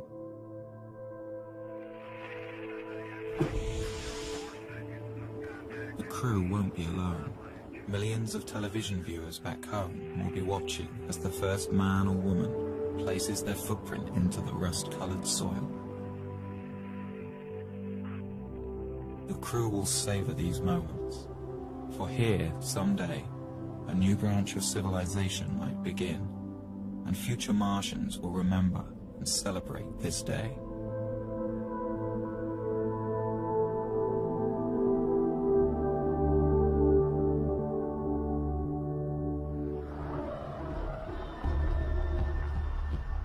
There is much for the crew to do and explore. One of their main mission objectives will be to search for signs of microscopic life. To do this, they will follow the ancient water flows. For on Earth, where there is water, there is life.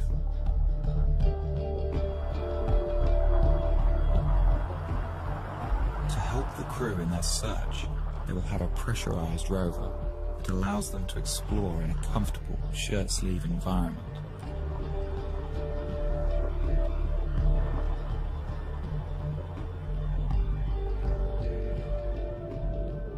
This means the crew can examine a vast area around the landing site during their 18-month stay. And there is much to explore. Mars has 58 different kinds of topography, and a surface area equivalent to all the continents of Earth combined.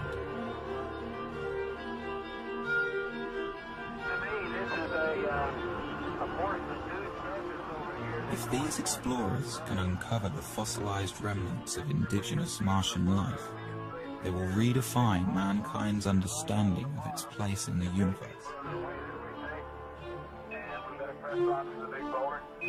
For if life arose separately on a planet so close to our own, it strongly suggests that the universe is a biologically rich place and full of life.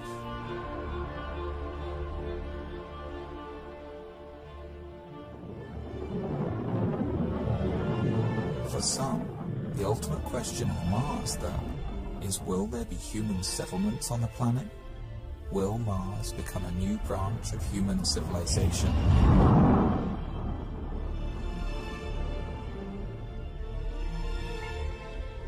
As each subsequent Mars mission explores a wider and wider area of the planet over several years, an ideal site for a base will be found, probably one with a thermal vent that can supply water and power. At that point, several HABs will be landed in this one spot, with crews that plan to stay for 4, 8, or even 12 years. The HABs will be interconnected, and a permanent human presence on Mars will be established. This scientific community will have to learn to become self-sufficient, to be able to survive on Mars without supplies constantly being sent from Earth. But unlike any other planet in the solar system besides Earth, Mars has all of the fundamentals needed to make this possible. Its 24-hour and 37-minute day is critical for growing plants. It has all of the elements necessary for creating building materials like plastics, metals, and glass. And it has oceans of water frozen into the soil. If we can develop this craft of living on Mars, then Mars becomes inhabitable. Not immediately physically, but intellectually. I mean, look, what determines whether an environment is habitable or not? Is Colorado habitable? We're not naturally adapted to live in Colorado. We're tropical animals. No one could survive a single winter night here without technology, such as clothing, efficient use of fire. We invented our way into becoming people that could colonize such hostile environments.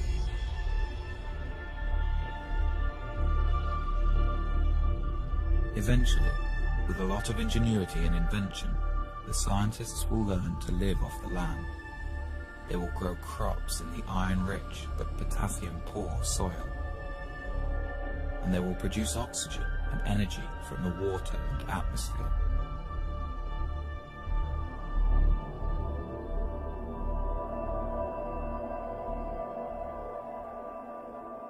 Sooner or later, children will be born, the first true Martians. They will grow up to see Mars as their home. With time, more and more people will arrive. These won't only be scientists, but settlers, people who plan to stay. They may come for all kinds of reasons, but to them, Mars will be a chance to start over, to build a new life for themselves.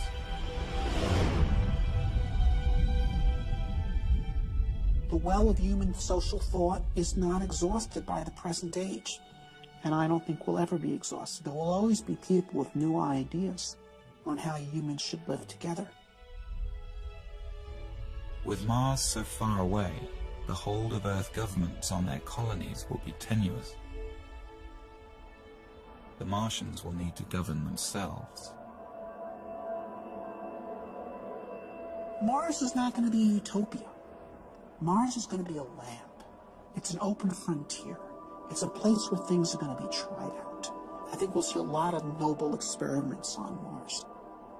Perhaps some of these Martian colonies with their novel ideas based on the best thought the 21st century has to offer, maybe they'll find ways in which humans create society that are more humane and offer more opportunity for human potential.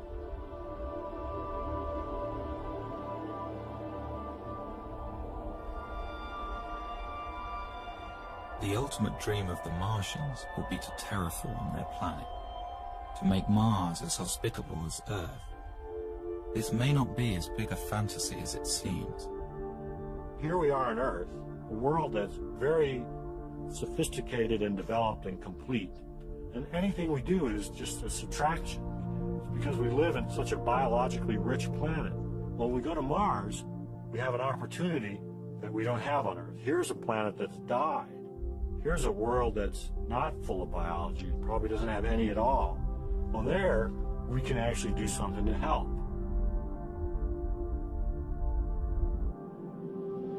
Once there are large human settlements on Mars that would have significant industrial capability, we could actually start addressing ourselves to the question of transforming the Martian environment itself, terraforming Mars, as it's called, because Mars was once a warm and wet planet, and it could be made so again through human engineering efforts. With daytime temperatures in the Martian tropical zone averaging around 0 degrees centigrade, and with an atmosphere only 1% as thick as Earth's, exposure to these elements by a human without a spacesuit would be instantly fatal. The first step to terraforming Mars and bringing it back to life will be for the Martian colonists to warm up their planet. Well, we know how to warm up planets. We're doing it on Earth by putting gases in the atmosphere. On Earth, it's not a good idea to warm up the planet. The temperature is just fine, thank you. We don't need it any warmer here. But in principle, if you could trap the sunlight reaching Mars today, every single photon that's hitting Mars, Mars would warm up in about 10 years.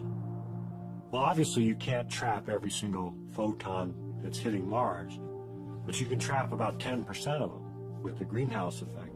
So that would imply that Mars could warm up in about 100 years.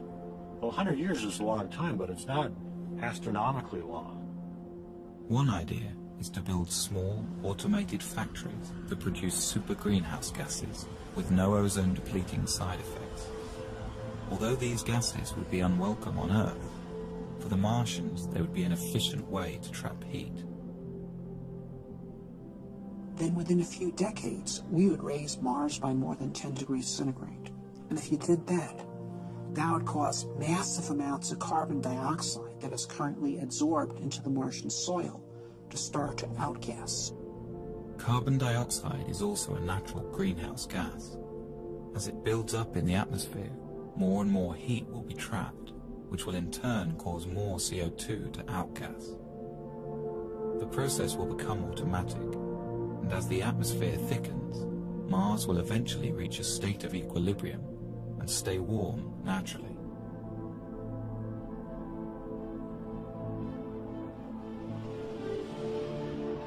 The rise in air pressure would mean that the human colonists could discard their pressure suits and walk around the surface of Mars carrying only a supply of oxygen.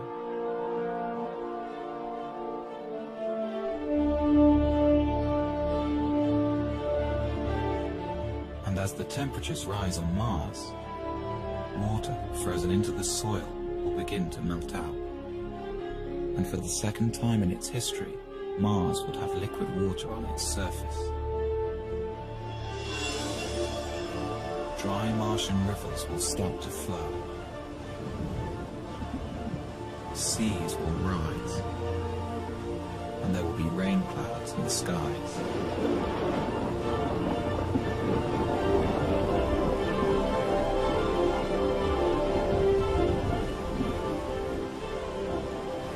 The return of Mars to its warm and wet stage will make it a fertile environment for life.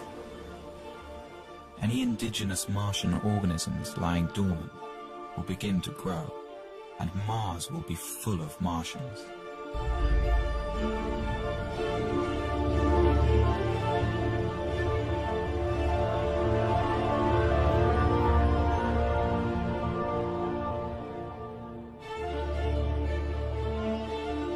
If no native life emerges, or that life is all dead, then humans could begin addressing the idea of bringing life from Earth. At first, it would be simple organisms, perhaps genetically engineered, that would thrive in the Martian environment. Then more complex plants could be introduced. The plants would be right at home in the carbon dioxide atmosphere, and with no competition and a whole planet to cover, they could transform Mars into a green world.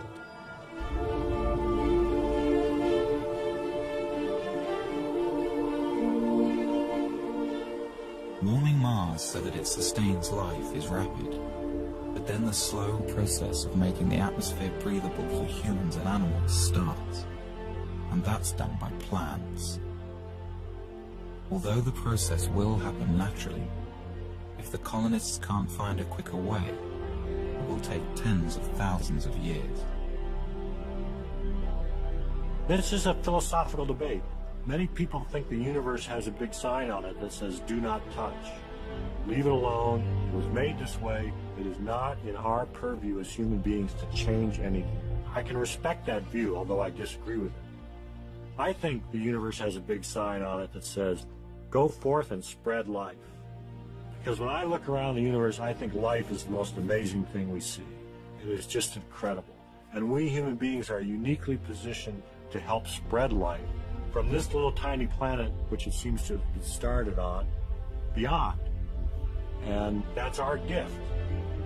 Earth's gift to the universe, I think, is the gift of life.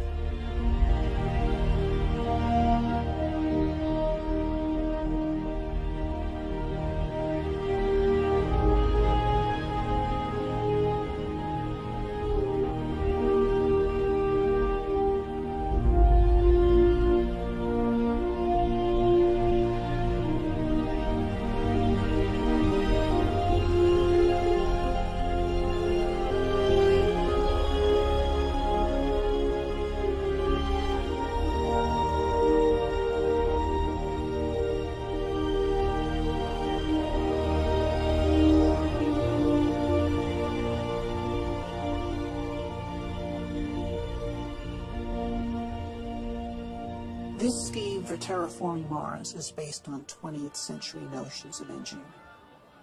I don't think it is how Mars will actually be terraformed. What you have here is a 20th century mind trying to address a 22nd century problem. And so I think Mars will be terraformed by the 23rd century, not by the 33rd, by the 23rd. Things that would seem utterly fantastical to us is how it will actually be done. But it'll be done.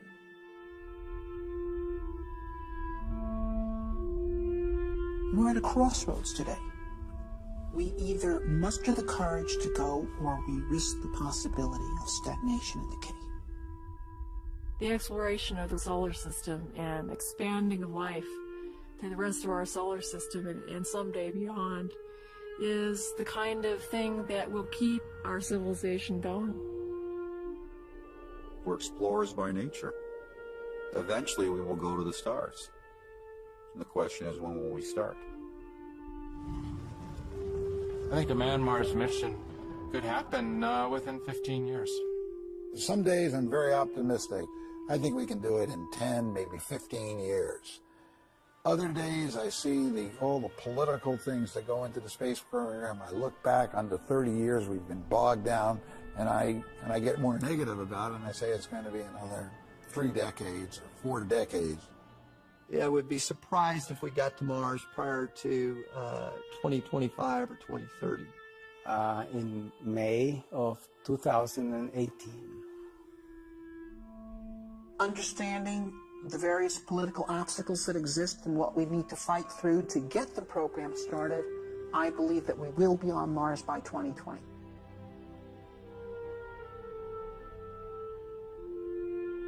You have to believe in hope. You have to believe in the future. There are more and more people coming around to the point of view that a positive future for humanity requires human expansion to space. We will eventually break through the forces of inertia that have been holding this thing back.